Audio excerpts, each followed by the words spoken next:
Once again, welcome to our country, Istanbul, and it's a great opportunity to talk about Afro-Asian fintech and banking industry in part of Europe. It's quite amazing. We are talking to different continents, integration in another continent, and very historical city. I want to focus on the digital security for the fintech or blockchain applications or payment system applications. I want to start with a point. We are making investments to secure our tangible assets, like our money, banknotes, golds, bonds, or treasury. We are building some strong warehouses, some strong steel doors, and we are employing some guards with some gun, and we are making some access or entrance control systems, and we are investing for 24/7 monitoring and etc. But these are the tangible assets. And in this conference, we are mostly focused on the digitalization of the banking, or we are talking about the fintech, which is also focusing on the electronic or digital solutions. There should be some need or some requirement for the protection of digital assets. What are the digital assets? This may be some kind of electronic money. It's equivalent to your banknotes, some cryptocurrency, or at least data. Today we are producing data by our each transaction. It is not necessary to be a financial transaction. Even when we make some like or unlike in Facebook, or a new tweet or retweet or comment in Twitter, or any comment in Instagram, or any usage in WhatsApp, we are producing data, and this data is our own data, our personal data. Somehow it should include some privacy, maybe it needs some anonymity, at least it needs some protection. And the question is this: protection of our digital assets from whom? We need to protect our digital assets at least from hackers, which are working some personal level or as a group, as a team. And also we need to protect our digital assets from hacktivists. Hackers are organized by some companies. In this sentence, company means company, as you know. It's, for example, like NSA, 8200, MI6, or other intelligence organizations, and etc. They are organizing some group of people. They are called hacktivists or hacktivism. And they are trying to gather the data and making some analytics and using that against to any country, any organization, to any people. And these are not some conspiracy theory. There are lots of facts. At this point, we need to thank again the Edward Snowden, who released the document dated on 2013. It's also focused, that document shows that NSA has ability to trace the Bitcoin blockchain. But when we talk about the blockchain, mostly, or pioneers of the blockchain, they are saying that blockchain is giving the anonymity and privacy. Okay, I can accept this. Anonymity for whom and privacy for whom? Blockchain gives anonymity against Mr. Resul and gives privacy to protect your data against Mr. Resul. But how about the organizations? How about the companies? How about the governments? And this is not a conspiracy theory. There is a fact, there is a document, it's an official document. Now, any officer, any press officer, or any personnel of those governments, US or others, they couldn't come on board and say, okay, we couldn't accept this, this is not our document, because it's official document and Snowden was their stuff. And this is the fact. And also, we need to protect our data from technology giants, like Apple, like Google, like Android, like Samsung, like any other manufacturer, like Facebook, social media platforms. And thanks again for Mr. Trump with his coming to the presidency of the US. We understood that Facebook has some other roles rather than connecting us to the world. By the way, this motto is also a similar motto of the Great Britain during the colonization of the South Asia. At that time, they are bringing the railway to any colony country, and they are using the same motto, Great Britain is connecting you to the world. And now the same, Facebook is using the same motto. Facebook is connecting you to the world. What is the difference between that date, the history, roughly 200 or 100 years ago, and today? At that time, when some country or a group of people came a land, tried to occupy, tried to colonize, maybe initially they are trying to find some local support, but the majority of that society were against the colonization, were against the occupation. Unfortunately, today, we are volunteer to be colonized. We are financing these tech companies. We are paying for Apple. We are racing with each other to buy the latest version. This is not different for the other companies, other manufacturers or hardware suppliers. And this is not different for the other social media platforms. If there is any new platform like TikTok from China, people are racing each other to use more than any other. And they are not aware what is the value of their data, what is the value of digital asset, their digital asset. It belongs to them. They should protect. But unfortunately, today, we are voluntarily supporting the system. We are financing them. And unfortunately, again, today they have accepted also, like Facebook. During the election, they used some tools using by some like Cambridge Analytica and others. And it's clear that there were some manipulations. And at the end of the story, what the CEO of Facebook, what he did, he visited the US Congress and Parliament of the European Union and just said, sorry, we made some mistake, but we closed. Then that's over. It shouldn't be cheap like this, because this is our data. And at the end of the day, they are manipulating us. This is not a topic related with a country or a society. This is a topic related with the human being or mankind. Some of the people, they are thinking that they have right to manipulate others who are not able to protect their digital assets.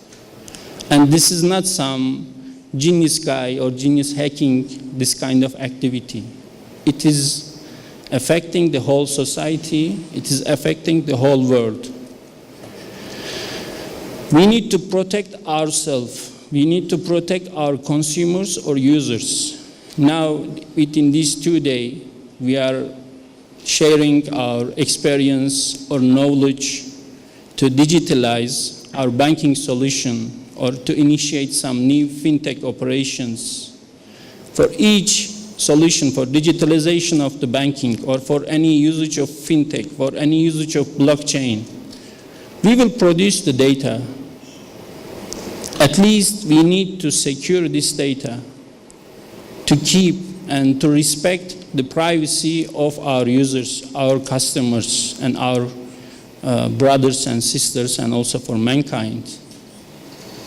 And we need to give chance to the people to decide how an operator or how a processor can use this data or for which purpose can use this data.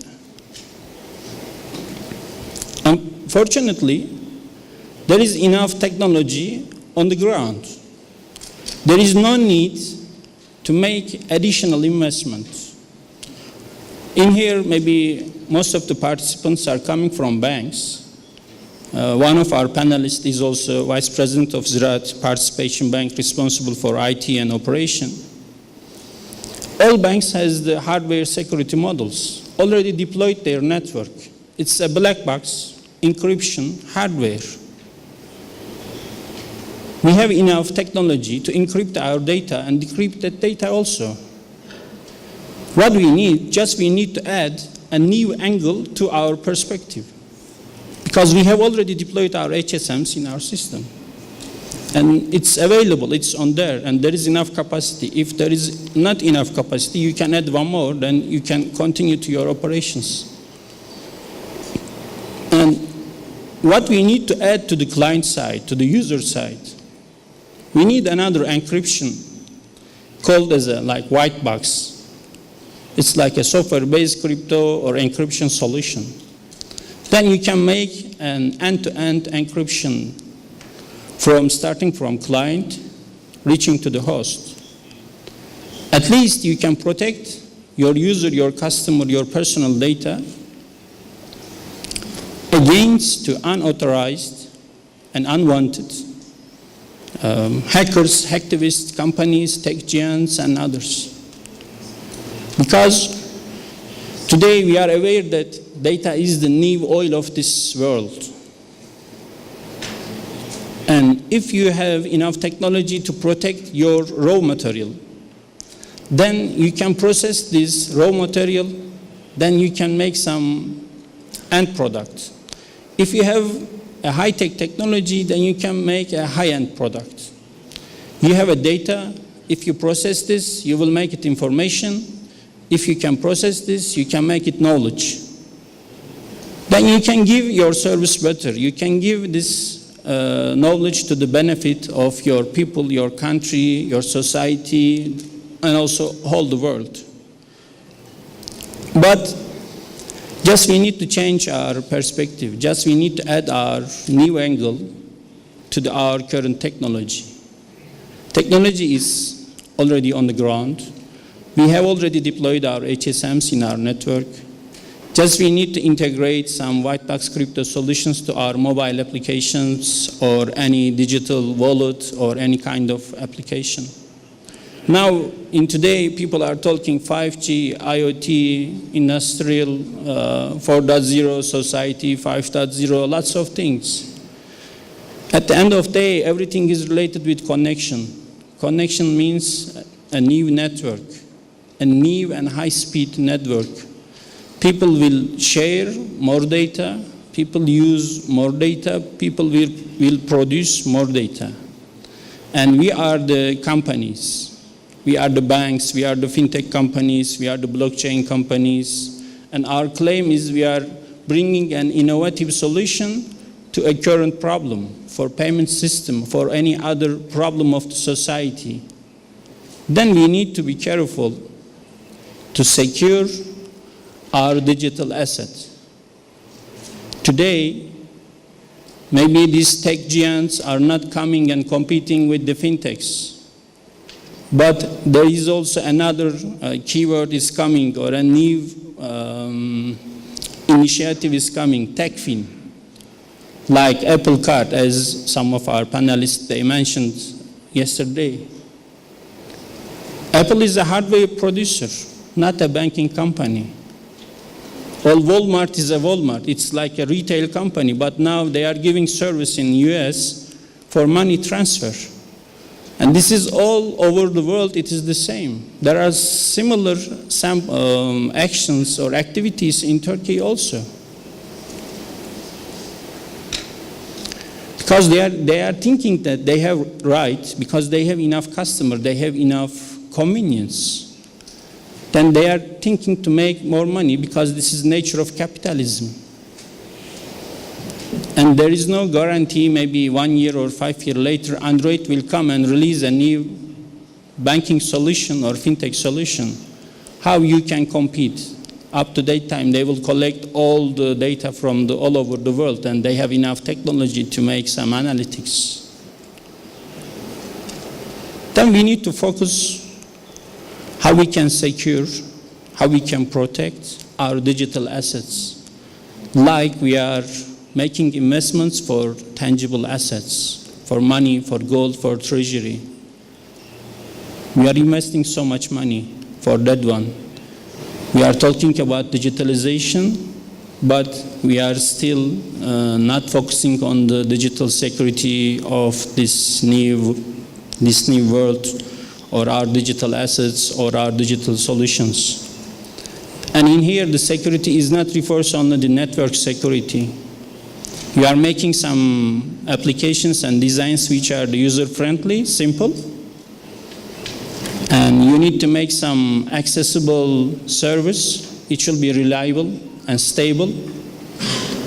But the third angle you should add, it should be secure. People should be convinced that their data will not be abused against them.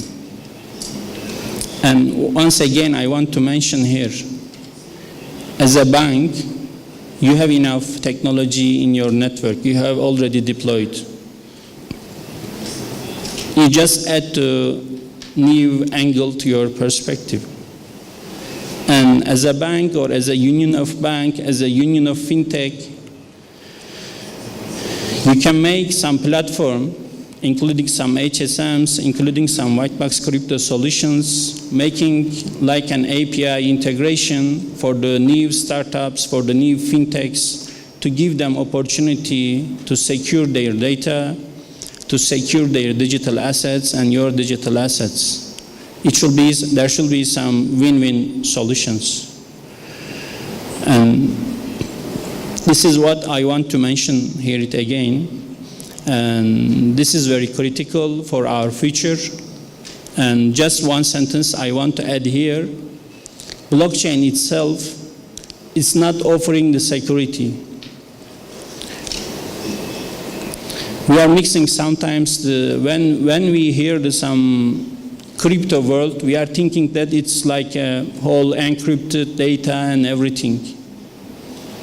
Blockchain is mainly offering some decentralized network and some kind and questionable anonymity and privacy. If you have enough source, you can break that hash functionality or hash crypto algorithms and etc. You can gather the information. This is what we need to think and what we need to focus more than yesterday, and we should continue and we should keep our efforts on this issue. Otherwise, in the future, unfortunately, we may lose our digital assets to some companies, some governments, some tech giants. And unfortunately, in today's world, it is not like in history, the colonization and the history done by some countries. Today, they are doing by some companies, and there is no geographical boundaries. They are also colonizing their country's citizen. Facebook is the Facebook, not only for us, but also US citizen, also for European Union citizen, any citizen in the world. There is no geographical boundaries.